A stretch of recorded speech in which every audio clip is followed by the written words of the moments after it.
Alors, Eric, cette semaine, nous avons eu une élection partielle.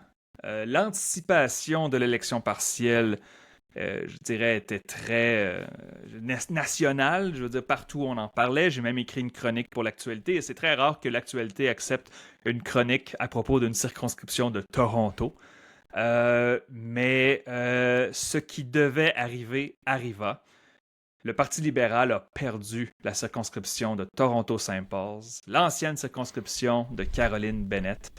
Euh, je pense que c'est le sujet numéro un de la semaine. Par où aimerais-tu commencer?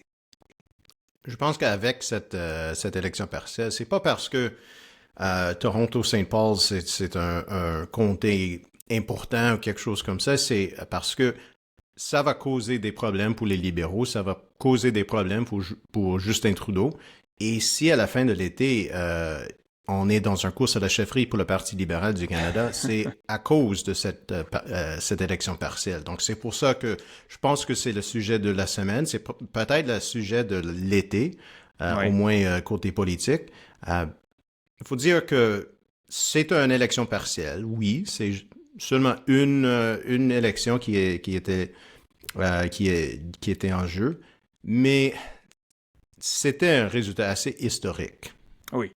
Non, oui, il n'y a pas de doute. Et juste pour aussi, nos auditeurs peut-être n'ont pas vu les résultats, peut-être que vous avez entendu parler, mais pas lu les résultats. Donc, les conservateurs, le candidat conservateur a remporté 42% des suffrages. C'est une hausse de 17 points. 17 points par rapport aux élections de 2021 dans cette circonscription. La candidate libérale Leslie Church a obtenu 40,6%, donc si on arrondit, ça fait 41, c'est 8 points ou 9 points. 9 points de moins qu'à l'élection générale lorsque Mme Bennett était encore la députée. Le NPD, mauvaise élection, un peu moins de 11%. Et 3% pour le Parti vert et des miettes pour des dizaines et des dizaines d'autres candidats, et dont plusieurs indépendants. Dans le cœur de Toronto, une première circonscription perdue par les libéraux de Justin Trudeau, une première depuis 2013. 2013, bien sûr, quand Justin Trudeau est devenu chef libéral. Je pense que j'avais mentionné ça à l'épisode précédent, Eric. 75 comtés, 25, 25, 25 en 2015, 19 et 21, plus 5 élections partielles. Les libéraux de Justin Trudeau étaient 80 pour 80 dans Toronto. Et là, ils viennent de perdre leur première circonscription. Et ça doit faire mal. Évidemment, Eric, comme tu as mentionné, c'est possible que cette élection partielle se fasse comme un domino et que ça nous mène à une course à la chefferie libérale. Et toi et moi, je pense que nous sommes tous les deux un peu écœurés d'entendre parler des histoires. Oh, est-ce que Trudeau va rester ou est-ce qu'il va quitter? Mais ça n'a pas vraiment, on n'a pas vraiment le choix d'en reparler, n'est-ce pas? Je veux dire, ce n'est pas anodin ce qui s'est passé. Et M. Trudeau, pour l'instant, semble vouloir rester, et son équipe aussi. Comment est-ce qu'on on justifierait ça? Pourquoi est-ce que M. Trudeau resterait? Et pourquoi est-ce qu'il partirait? Oui, ben pourquoi il partirait, c'est parce que les sondages sont assez mauvais que c'est clair que les prochaines élections, ça va être probablement un gouvernement conservateur majoritaire. C'est Majoritaire. difficile de croire que ce n'est que les libéraux pourraient rattraper 20 points dans les sondages. Oui, c'est un Exact. an et quelques mois, mais c'est une tendance qui est en place depuis 2015, sauf pendant les pandémies. Mhm. Les libéraux sont en baisse, c'est un baisse assez constant et ça, c'est difficile de tourner soudainement dans quelques mois avec un chef qui est là depuis 2015, chef de parti depuis 2013. Ça fonctionne pas pour les libéraux maintenant. Et c'est pas juste nous qui parlent de l'avenir de Justin Trudeau. On voit les députés du Parti libéral sous le couvert d'anonymat disent que peut-être c'est le temps d'aller. Mais je pense que je crois pas que ça va durer comme ça pendant tout l'été, que ça va Mon être Dieu. ça va être des conversations privées. Je pense que ça va être de plus en plus difficile pour Justin Trudeau de rester en place. Est-ce qu'il va partira, Partir. Oui. ouais, cet été?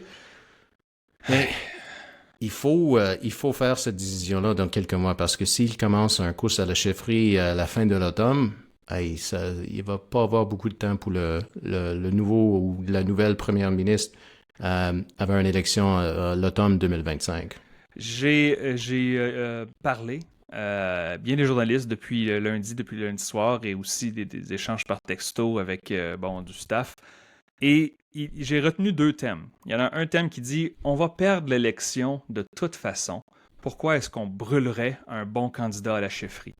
Trudeau pourrait perdre l'élection et ensuite on le remplace. Ce serait ça la stratégie. L'avocat du diable dirait oui, mais si ça continue comme ça, si les conservateurs prennent 17 points à Toronto dans une élection générale, qu'est-ce qu'il va rester du Parti libéral du Canada? Il ne restera plus beaucoup de circonscriptions. Et ce qu'on disait la semaine dernière avec le sondage qu'on a vu de l'Institut Angus Reid, qui semblait un petit peu aberrant au Québec, avec 41% pour le Bloc et le Parti libéral dans ce sondage-là, au Québec, était seulement à 19%. Donc, fais attention, c'est pas la moyenne, c'est un seul sondage. Mais si la tendance se maintient, comme on dit, ça veut dire que le chef du Parti libéral pourrait compétitionner avec Yves-François Blanchet pour le poste de chef de l'opposition si ça continue comme ça.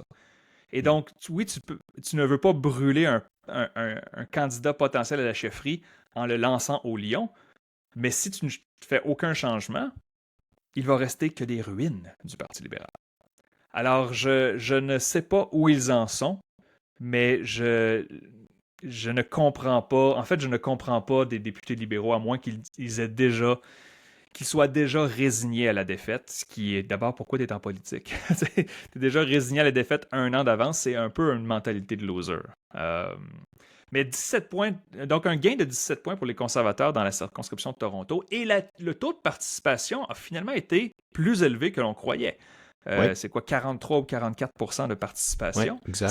Ce qui est élevé pour une élection partielle, surtout en Ontario et surtout en été. Oui, mais ça veut dire que ce n'est pas seulement le fait qu'il n'y avait pas des libéraux qui ont voté, qui ont resté chez eux, et c'était seulement des conservateurs qui ont voté. Il y avait de l'intérêt dans cette élection partielle-là, et il n'y a pas des excuses. Les libéraux, ils ont mis beaucoup d'efforts. Il y avait des ministres du cabinet qui ont frappé les portes avec la candidate. Oh, oui. Ils ont mis des ressources dans cette course-là, et même dans un cas où ça a l'air que les conservateurs, ils n'ont pas vraiment forcé le résultat, parce qu'eux-mêmes, apparemment, ils ne pensaient pas que c'était possible de gagner cette comté-là. Oui, c'était serré, parce que, fin de compte, c'était un marge de 1,5 points entre les deux partis, mais Carolyn Bennett a gagné à Toronto-Saint Paul par 24 points. Ouais. 24 points. Elle avait le double de le vote du candidat conservateur la dernière fois. Donc, c'est ce mouvement-là qui est majeur. Parce qu'avec un mouvement comme ça, dans les appuis pour les deux partis, si on voit quelque chose similaire dans le reste de l'Ontario, et même si c'est pas autant d'un mouvement que ça, c'est des douzaines et des douzaines des députés libéraux qui sont mis à la porte. Donc, c'est pas possible pour les libéraux de dire que c'était décevant, mais on va essayer plus fort dans le futur, et puis tout ça. C'est comme, il faut changer quelque chose. Et le changement le plus évident, peut-être pas le plus facile, mais qui pourrait faire le plus grande différence, c'est le chef du parti. Si on regarde les résultats de 2021 dans Toronto-Saint Paul, la candidate conservatrice, c'était Stephanie Osadjuk. Je ne sais pas si j'ai bien prononcé ça et je m'excuse. Elle avait obtenu 13 600 votes. 13 600 votes dans une élection générale. Et là, Don Stewart, le candidat conservateur, qui sera député bientôt, a obtenu 15 500 votes dans une élection partielle. En termes absolus, la chute libérale est de 26 000 votes jusqu'à 14 900. Donc, Mme Church a perdu 10 000 votes par rapport à Mme Bennett, qui était la députée sortante à la dernière élection. C'est 10 000 personnes qui sont soit restées à la maison, ou qui ont décidé de changer leur allégeance pour les conservateurs. Et moi, en fait, j'ai fait un calcul rapide. Je vais faire une projection dimanche, une projection fédérale. Mais j'ai fait un calcul rapide, Eric, et il y aurait 90 sièges ou plus pour les conservateurs en Ontario. Hmm. Et donc, si on ajoute 30 en Alberta, 30 en Colombie-Britannique, les conservateurs auraient déjà leur majorité ou presque avant d'arriver au Québec et les provinces de l'Atlantique si on voyage de l'ouest vers l'est. Alors, un dur résultat pour les libéraux et Justin Trudeau. Je pense que... Et je veux te poser cette question aussi, Eric, parce que, je veux dire, toi et moi, je crois quand même, on a une bonne confiance en nos institutions et la légitimité de notre démocratie. Oui, elle pourrait être améliorée, mais quand même, les libéraux ont été élus en 2021. En fait, on a élu un parlement pour 4 ans. Mais est-ce qu'il y a un certain point où on atteint que le gouvernement de Justin Trudeau n'est plus légitime? Est-ce qu'on atteint une crise de légitimité éventuellement? Parce que, en effet, ils ont été élus pour 4 ans. La prochaine élection est supposée d'être en octobre 2025. Mais des sondages tellement mauvais depuis longtemps, de plusieurs firmes, de plusieurs sources, des résultats désastreux dans les élections partielles, est-ce qu'il va venir un point où est-ce que la légitimité des libéraux de Justin Trudeau va être mise en question? Et pas par des partisans et des trolls, mais par des acteurs sérieux. Je pense que ça devient plus difficile de faire des décisions, de faire des nouveaux lois, puis tout ça, si les personnes pensent que c'est un gouvernement qui va être défait dans quelques mois et que c'est clair que la population n'est pas derrière ce gouvernement-là. Est-ce que c'est une question de légitimité? Toi et moi, on sait que c'est un mandat de 4 ans. Donc, et si c'est pas légitime, c'est la responsabilité des néo-démocrates, les bloquistes et les conservateurs de faire ce gouvernement dans la Chambre de communes. Et s'ils ne veulent pas, ils sont toujours légitimes. Même si on voit les sondages maintenant avec les libéraux et les néo-démocrates ensemble, c'est 40% du vote. Est-ce que c'est légitime de rester en pouvoir? Je sais pas. Mais j'ai entendu quelques commentaires que peut-être les libéraux va essayer de rester en place jusqu'au 2026. C'est là où c'est une question de légitimité. Excuse-moi. Il y a les choses qui sont légales et il y a les choses qui ne sont pas morales. Et je pense pas qu'on est là, mais c'est pour ça que ça devient de plus en plus difficile, parce qu'on dit aux États-Unis qu'après des élections présidentielles, le président qui est toujours en place est un lame duck. Justin Trudeau est un peu maintenant un lame duck, parce que tout le monde pense que s'il ne part pas, au moins l'électorat va s'assurer qu'il ne va pas être le premier ministre. Donc, de faire une décision qui va avoir des effets pour des années et des années, là, ça commence à être... il y a des questions de légitimité. Et aussi, disons-le, il y a une autre élection partielle qui s'en vient. La date n'a pas encore été choisie, mais ça s'en vient. Ça va être avant la fin de l'été. Et c'est à Montréal, la Salle-et-Mare et Verdun. Une circonscription solidement libérale, à moins d'une énorme surprise. Comme Toronto-Saint-Paul. Il y a une différence majeure, cependant. Si on regarde les résultats 2021, 43% libéral, 22 blocs, 19 NPD. Donc, le bloc et le NPD qui prennent chacun 20% du vote, et les conservateurs pas compétitifs, ils ont eu 7% en 2021. Si le vote est divisé, en effet, ça devrait rester libéral, mais là, si les libéraux perdent 10 points... Oui, c'est ça. Ils ont perdu presque 10 points à Toronto-Saint-Paul. Si les libéraux perdent 10 points, je pense encore qu'ils peuvent gagner la Salle-et-Mare Verdun. Le problème, bien sûr, ça va être est-ce que le Bloc et le NPD vont être capables de prendre ces votes-là? Ou au moins, un des deux partis prendre assez de votes pour gagner 33-34%. C'est pas impossible d'imaginer que le Bloc québécois pourrait gagner 10 points de plus dans une élection partielle pendant l'été. Mais Dans ce coin-là de Hey, Montréal, le c'est bloc. quoi le En fait, profil de ce secteur de Montréal? c'est multiculturel. Il y a une section anglophone. C'était en grande partie, pas majoritairement, mais en bonne partie, la circonscription qu'a gardé Paul Martin pendant très longtemps. Hmm. 43% pour les libéraux à la dernière élection, c'était un peu faible par rapport aux années antérieures, mais encore une fois, le vote est divisé. Je ne vois pas d'indication que ni le Bloc ni le NPD pourraient renverser les libéraux, à moins, bien sûr, qu'encore une fois, que les libéraux restent à la maison. Mais c'est que je pense que je pense qu'on croyait tous, ben oui, la salle est mort Verdun, ça va rester libéral, mais après ce résultat-là, soudainement, je veux dire, je pense que ça va être encore libéral, mais je ne suis plus certain du tout. Alors, on va surveiller ça. On va surveiller ça, bien sûr.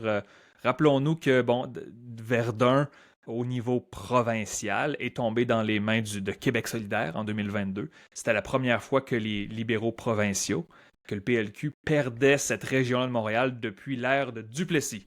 Alors, peut-être qu'il va y avoir du changement.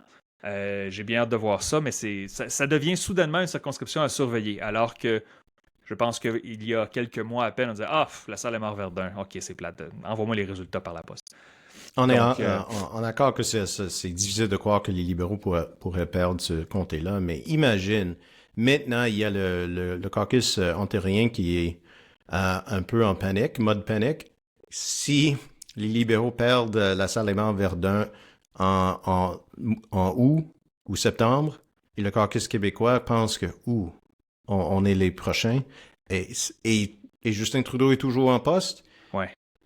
ça va être intenable. En fait, ouais, tu dis intenable, aussi impensable.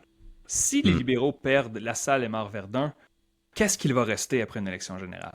Alors, on parle d'un résultat potentiellement pire que Michael Ignatieff, et il y a plus de Ottawa, sièges. Vanier, puis c'est tout. C'est ça, exactement. Éric, aussi, on voit que Pierre Poilievre a fait une tournée du Québec un Oui, peu pour le avant et Saint-Jean, aussi hein? pour la fête nationale, la Saint-Jean-Baptiste. Il a fait ses tournées d'abord à Montréal. Il est allé à la circonscription de Mont-Royal, même si c'est un long shot, comme on dit en anglais. Je pense que c'est une circonscription qui pourrait causer une surprise. Et est-ce que Euh, c'est toujours un long shot après Toronto-Saint Paul's? Ben, on se le demande de plus en plus, exactement. Hmm. On n'a pas de données locales dans Mont-Royal, mais puis peut-être qu'on va en avoir dans le futur. Mais en effet, là, on peut sérieusement se questionner. Peut-être que les libéraux pourraient perdre le contrôle de cette circonscription-là qu'ils détiennent depuis. C'était la circonscription de Pierre Trudeau, Oui, n'est-ce c'est pas? ça. Ouais. Est-ce que les libéraux l'ont gardé pendant l'ère Mulroney? Peut-être. Ça, je sais pas. Il faudrait que je Je vérifie. sais pas. Mais bref, c'est rouge depuis très longtemps et traditionnellement rouge. Mais M. Poilievre s'est ensuite allé à Québec. Il est allé un peu sur la rive sud de Québec et je pense qu'il est allé faire un petit tour au Saguenay. Il a fait une tournée de circonscription quand même assez solide pour les conservateurs, dans peut-être l'espoir de solidifier son caucus québécois. Et peut-être quelques gains potentiels, particulièrement à Québec. On regarde entre autres Louis Hébert et la nouvelle mouture de Beauport-Limoilou. Mais M. Poilievre, ouais, une tournée du Québec, je trouvais ça intéressant. Pourquoi dépenser autant de ressources au Québec quand les chiffres sont difficiles? Tu as une hypothèse, Eric? Je pense qu'il veut gagner partout. Avec cette équipe-là, avec Jenny Byrne puis Pierre Poilievre, il veut pas gagner 180 sièges. Il veut écraser les libéraux. Ouais. Je pense qu'ici, c'est possible de gagner 15 sièges, 16 sièges à Québec. Au Québec, ils vont essayer. Et on a vu que c'était comme un mix des sièges qui sont déjà détenus par les conservateurs, comme à Rivière-du-Loup, puis Chicoutimi, puis tout ça. Ouais, Mais aussi Montmorency, Charlevoix, exact. Trois-Rivières, qui étaient décidés par quelques voix, Ouais. littéralement, par quelques douzaines de voix. Donc, ils sont un mode un peu offensif au Québec, mais c'est comme d'aller à Rivière-du-Loup, c'est un comté assez sûr pour les conservateurs. C'est un peu comme aller passer un tour à Calgary ou Edmonton pour les conservateurs. Donc, peut-être il veut assurer que le caucus conservateur au Québec est content. Ouais. Et c'est aussi c'était des belles espaces d'aller au Saguenay puis le Ouais, Bas-Saint-Laurent, bien sûr. C'était un bel temps de passer avec sa famille, mais il y avait de politique là-dedans aussi. assurément. Eric, on n'a pas vraiment le choix. On doit parler un peu au niveau provincial. Nous n'avons pas eu de sondage pour le Québec dans les 2 dernières semaines, mais on a eu une annonce officielle de Denis Coderre, ancien maire de Montréal, ancien député fédéral de Bourassa à Montréal, qui, devant l'Assemblée nationale, avec son drapeau québécois, son drapeau canadien et 7 ou 8 personnes autour de lui, il a décidé de se lancer dans la course à la chefferie du PLQ. Je pense que nos auditeurs réguliers savent un peu ce que j'en pense. Est-ce que tu as eu des impressions de la mini-conférence de presse que Denis Coderre a offert aux journalistes la semaine dernière? Au moins c'est officiel. Je pense qu'au Au moins, c'est début, officiel. tu as dit que tu as pensé que c'était juste un acte un peu. Ouais. Euh, on verra s'il va être capable de se présenter. Il va avoir des règles avec de financement, puis des signatures, puis tout ça. Donc Ouais. c'est officiel il veut se présenter, mais on verra comment ça va fonctionner. Mais pour moi, c'était le choix de comté. Il veut se Bellechasse. présenter à Bellechasse. Euh, c'est ambitieux. Est-ce que c'est ambitieux ou c'est stratégique? Parce que Bellechasse n'est pas a été libéral à plusieurs reprises au cours de son histoire. Mais il reste que Oui, c'est une circonscription qui penche à droite de l'échiquier politique. La CAQ a remporté Bellechasse lors des 2 dernières élections. Aux dernières élections en 2022, le Parti conservateur d'Éric Duhem avait bien performé dans Bellechasse, alors que les libéraux ont même pas, ont fini loin derrière. Alors, c'est une circonscription que si les libéraux gagnent Bellechasse, ils sont probablement au pouvoir. oui. S'ils perdent Bellechasse. C'est juste que ce que je ne comprends pas dans tout ça, c'est que les positions que Denis Coderre a mis de l'avant lors de son annonce, il parlait de la loi 21, il parlait du troisième lien autoroutier vers Québec, entre Québec et Lévis. Euh, j'ai remarqué que, en fait, Denis Coderre peut-être voudrait être un caquiste. Je n'ai pas vu, à part sa position, genre sans contredit sur le fédéralisme canadien, sans nuance, j'ai entendu ça, j'ai fait ah, ok, Denis Coderre aimerait être député caquiste. Mais très étrange. Je ne sais pas de quoi ça va avoir l'air. J'ai hâte de voir justement comment les autres candidats vont approcher l'élection, la chefferie. Il va y en avoir d'autres, bien sûr, sauf que c'est euh, c'est étrange. C'est tout ce que je veux dire.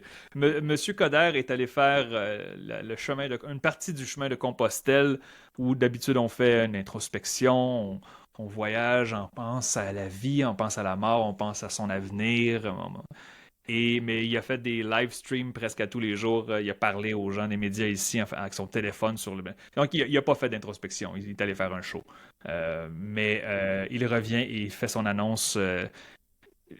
J'ai remarqué aussi qu'à sa conférence de presse, aucun député, aucun staff du Parti libéral, Mm. personne du caucus, personne du staff, et il y a toujours personne dans le parti qui l'appuie. Donc ça ressemble à être une, euh, une candidature loin de l'establishment.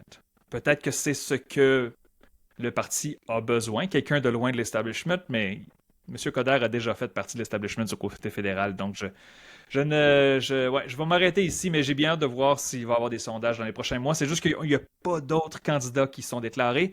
Et les potentiels candidats, ceux qui sont nommés dans tous les articles de journaux comme étant des candidats potentiels, ne sont pas vraiment connus du public. Donc, des sondages ne nous aideraient pas, autre que de voir s'il y a de la reconnaissance de nom, là, s'il y a de la notoriété.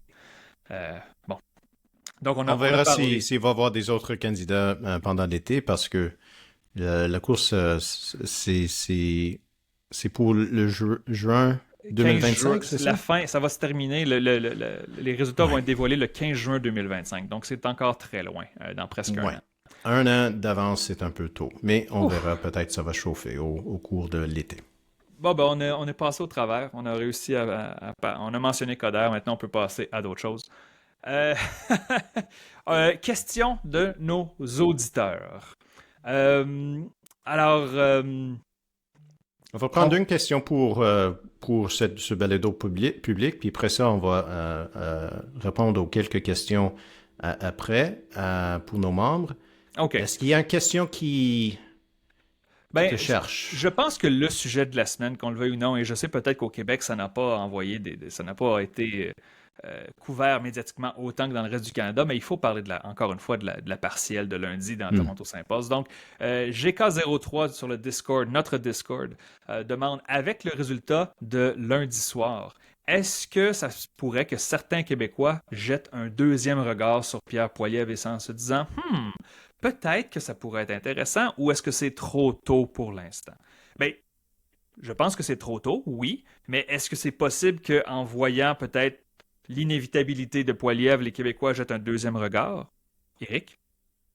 C'est toujours possible, mais est-ce que ça va être cette élection partielle qui va faire que les Québécois bougent? Je sais pas, parce que il y a maintenant, c'est presque un an que les conservateurs ont pris l'avance d'une façon majeure dans les sondages. Donc, les Québécois savent déjà que Pierre Poilievre est probablement le prochain premier ministre.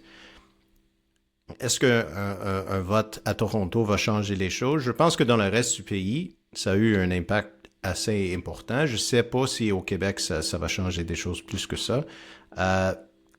Mais si on voit dans les prochains sondages, je suis très curieux de voir s'il va y avoir un bump pour les conservateurs en Ontario et peut-être dans le reste du Canada.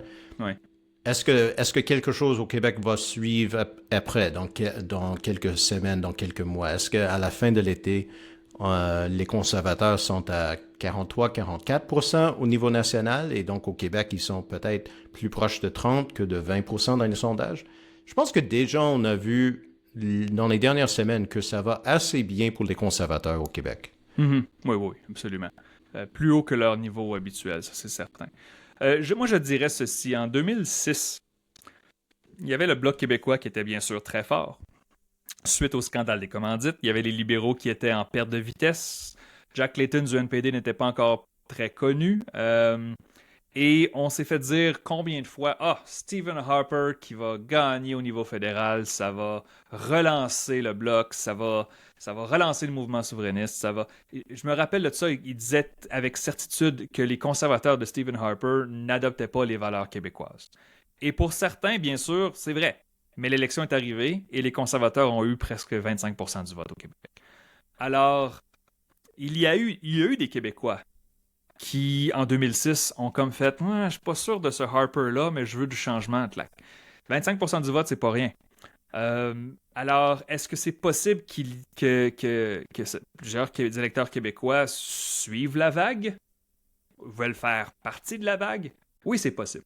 Donc, bien sûr, on ne le sait pas encore, mais c'est certainement pas quelque chose à rejeter comme hypothèse parce que nous l'avons vu dans le passé, dans un passé pas si lointain. OK, on va passer aux questions pour nos membres seulement. Je vous rappelle, si vous voulez devenir membre du balado, visitez le www.leschiffres.ca. En devenant membre, vous pouvez bien sûr accéder à nos balados de façon hâtive, une journée d'avance. Vous pouvez participer à notre Discord. Vous pouvez nous poser des questions, nous donner des idées, des suggestions de sujets pour le balado. Alors bien sûr, on vous invite à nous encourager.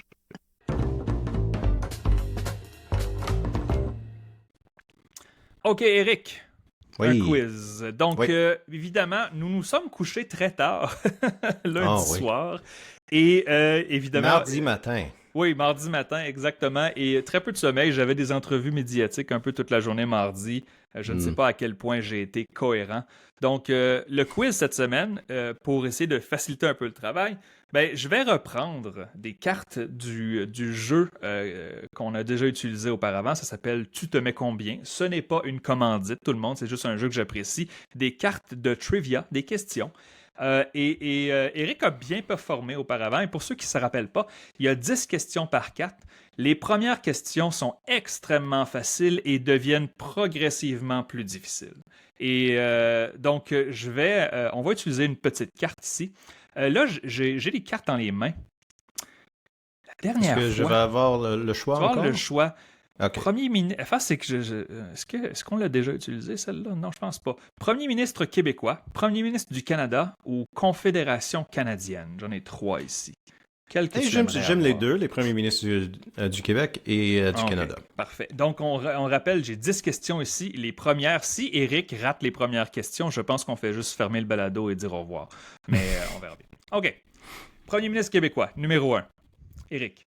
Le premier ministre québécois agit-il aussi en tant que général en chef de l'armée québécoise, oui ou non?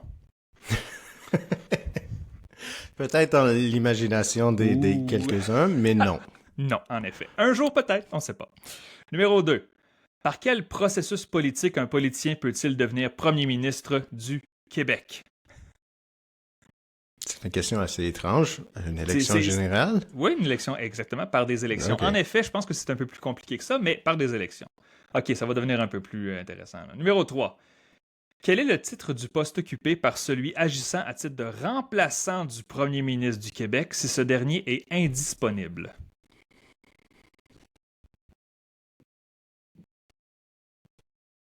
Est-ce que c'est le député... En anglais, c'est Deputy Premier. Est-ce que tu sais c'est quoi en français? En français, c'est le... Je vais te le donner le point quand même. Le vice-premier ministre. Vice-premier ministre. Et qui est la vice-première ministre présentement du Québec? C'est Geneviève Guilbeault. Geneviève Guilbeault, c'est la bonne réponse. Numéro 4. Qui fut, jusqu'à présent, la seule femme à occuper le poste de premier ministre du Québec? C'est Pauline Marois. Pauline Marois en 2012 à 2014. Numéro 5. Selon un sondage mené auprès des Québécois en 2006, qui serait considéré comme les meilleurs premiers ministres des 50 dernières années? J'imagine que c'était René Lévesque. De loin, René Lévesque. De loin. Numéro 6. Quel premier ministre québécois associe-t-on régulièrement à la période de l'histoire du Québec que l'on appelle la Grande Noirceur? Maurice Duplessis. C'est trop facile, cette carte-là. Mais oui, très bien, Eric. Numéro 7. 3 membres d'une même famille, le père et ses 2 fils, ont occupé tous, tour à tour, le titre de premier ministre du Québec. Qui sont les ceux? Johnson. Daniel Père, Pierre-Marc et Daniel Fils. Fils. Intéressant pour 3 partis différents. Oui. Numéro 8. Quel premier ministre québécois est reconnu pour avoir accordé le droit de vote aux femmes pour la première fois? C'est Adélard Godbout. Adélard Godbout, les femmes ont pu voter pour la première fois au Québec au niveau provincial en 1944. Oui, imagine. Hein? Oui, 4. 40. 44, c'était la première élection. 40, c'était l'année où c'était passé dans la législature. Quand même assez incroyable. OK. Numéro 9. Qui fut le premier politicien à occuper la fonction de premier ministre du Québec en 1867? Oh non. On a déjà discuté. Hein? On a déjà discuté de ça. Oui. J'avais dit, là, c'est sûr que les questions plutôt étaient très faciles. Celle-là est un petit peu plus difficile. Je vais te donner un indice. Il y a une circonscription nommée en son honneur. Oui. Est-ce que c'est Chapleau? Non, malheureusement. Pierre-Joseph Olivier Chauveau, le premier ministre du Québec. Chauveau. Okay. Je savais que c'était entre ces deux-là. Numéro 10 et dernière question. Avec seulement 4 jours lors de son premier mandat, qui détient le record de moins longue durée pour occuper le premier ministre du Québec, le poste de premier ministre du Québec? 4 jours.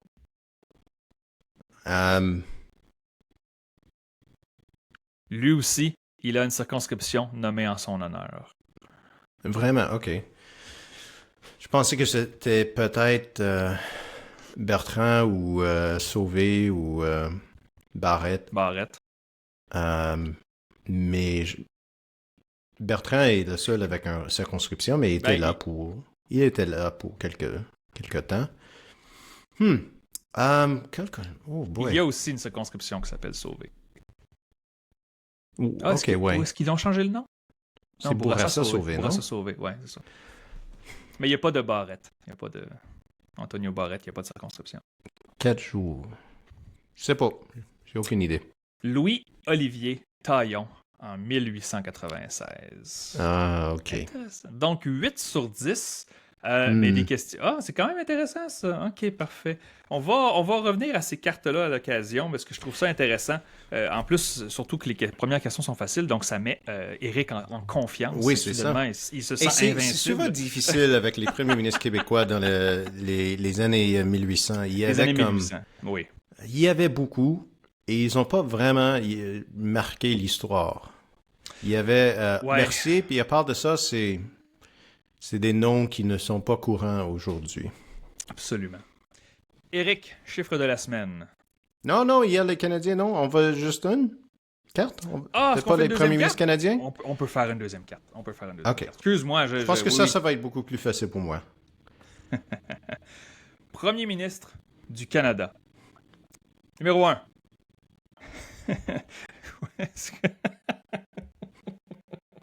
Le premier ministre du Canada est-il un Canadien ou une brebis? Je sais pas c'est quoi une brebis. Une brebis, c'est un mouton femelle? Mais bref, ça n'a pas rapport. OK, c'est un Canadien. Numéro 2. Lequel de ces partis politiques n'a jamais fait élire le premier ministre du Canada? Est-ce le Parti libéral, le Parti conservateur ou le Bloc québécois? Le Bloc québécois. Le premier ministre Justin Trudeau avait un père qui fut aussi premier ministre. Pierre. C'est pas sérieux. Pierre Elliott, parfait. Numéro 4. Quel est le premier ministre du Canada que l'on a vu sur tous les billets de 10 $? Le premier de tous. Oh, OK, c'est John A. Macdonald. John A. Macdonald. Si c'est vrai, j'avais pas vu. Numéro 5. Qui était premier ministre du Canada durant la Seconde Guerre mondiale? Mackenzie King. William Mackenzie King, exactement. Numéro 6. Quel important événement international s'est tenu durant les 2 mandats du premier ministre Robert Borden? Les 2 événements? Attends un petit peu. Est-ce que j'ai mal lu ça? Excuse-moi. J'ai mal lu, excuse-moi. Quel important événement s'est tenu durant les 2 mandats? Excuse-moi. Oui, les 2 mandats du premier ministre Robert Borden. C'est la Première Guerre mondiale. Exactement. Numéro 7. Sous son règne, l'Alberta et la Saskatchewan furent créés, de même que la Marine royale canadienne. Monsieur Wilfrid Laurier. C'est exact. En 1905, la Saskatchewan et l'Alberta ont joint la Confédération. Je crois qu'il y avait eu des plans d'avoir une seule province. Est-ce que je me trompe là-dessus? La province nommée Buffalo. La province de Buffalo. Qui regroupe les deux ensemble. Une province massive. Numéro 9. Non, c'est pas vrai. Numéro 8. Qui est la seule femme à avoir été première ministre du Canada? Kim Campbell. Kim Campbell avec les progressistes conservateurs pour une brève période. Numéro 9.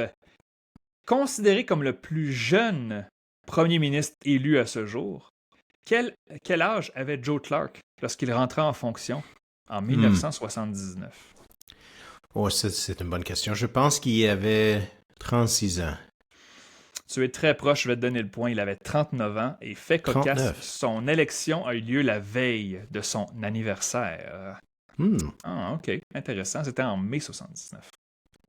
Juste après la Coupe Stanley de 79, je crois. Ouais.